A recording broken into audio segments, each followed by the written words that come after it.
Hello বন্ধুরা, তোমরা সবাই কেমন আছো? আশা করি সবাই ভালো আছো, আমরাও ভালো আছি। তো দেখতে থাকো নতুন একটি ব্লগ, আশা করি তোমাদের ভালো লাগবে।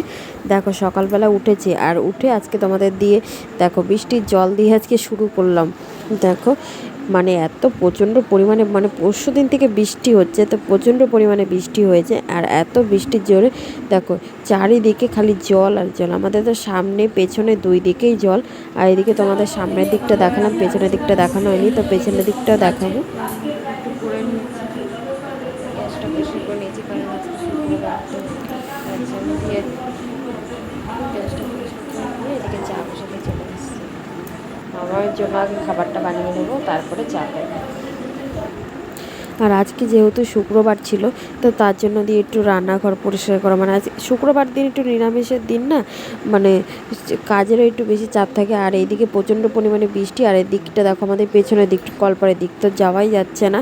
আরও দিয়ে মানে যখন এই ভিডিওটা করেছেন তখন অল্পই বৃষ্টি ছিল, কিন্তু মানে জল ছিল অল্প, কিন্তু পরে দিয়ে আবার প্রচণ্ড পরিমাণে বৃষ্টি হয়েছে, তো তার জন্য দিয়ে আরও যাওয়া যাচ্ছিল না। আর এদিকে দেখো মামুন তো এখন তো ঘর থেকে বেরোতে পারবে না, তাই ও দাদা কী করছে, বারান্দার মধ্যেই ওকে গাড়ি দিয়ে একটু ঘোরাচ্ছে।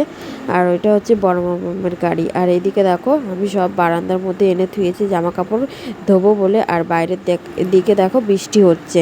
আর আমাদের এই কচু গাছ হচ্ছে লাগিয়েছিল, তো এত বৃষ্টি হচ্ছে, তো তার জন্য হচ্ছে কচু গাছ উঠে গেছে। আর এদিকে বাবা জাল এনেছে, কারণ বৃষ্টি সব দিকেই জল, তো মাছ ধরবে, তার জন্য জাল এনেছে। আর আমি এদিকে জামা কাপড়গুলোও ধুয়ে নিয়েছিলাম। আর তোমাদের গ্যাস দেখালাম, তো ওখানে হচ্ছে কি আমাদের পাশের বাড়ি, ওদের বাড়িতে জল ঢুকেছে, তো তার জন্য দিয়ে আমাদের এই বারান্দাটা তো ফাঁকাই থাকে, তো তার জন্য ওদের বললাম যে এখানেই থাকো যতদিন মানে জল না যাবে। তো মা বলল যে থাকতে এখানে, তার জন্য দিয়ে ওরা গ্যাসটা সব কিছু এনে থুয়েছে এখানে। আর এদিকে দেখো মানে এত বৃষ্টি হচ্ছে, আর আমাদের মানে একটা সিঁড়ি ডুবে গেছে, আর একটা সিঁড়ি আছে, তো সেটা ডুবলেই। আর এদিকে মাম্মাম সকালবেলা ঘুমিয়েছিল, তো আমি মশারিটা টানিয়ে দিয়েছি।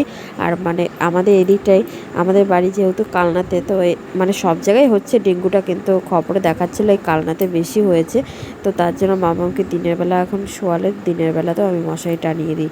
আর এদিকে মা দুপুরবেলা রান্না করেছিল আজকে কলাইয়ের ডাল, আর হচ্ছে বড়া ভাজা করেছিল, আর সয়াবিনের তরকারি।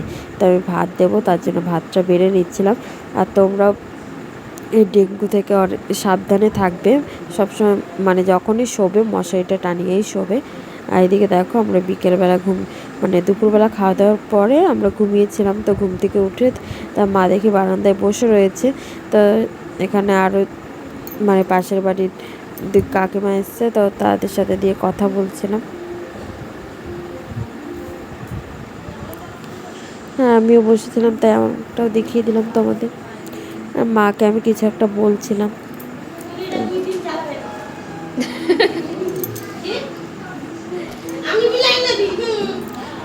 আর বড় মামা যেহেতু বাড়িতে নেই, তার জন্য একটু ভালোই হয়েছে, না হলে সারাক্ষণ ওই জলের মধ্যেই যেত। আর যেহেতু আমাদের বাড়ির সামনে একটা পুকুর আছে, তার জন্য আর বেশি সমস্যা। ভিডিওটি ভালো লাগলে অবশ্যই লাইক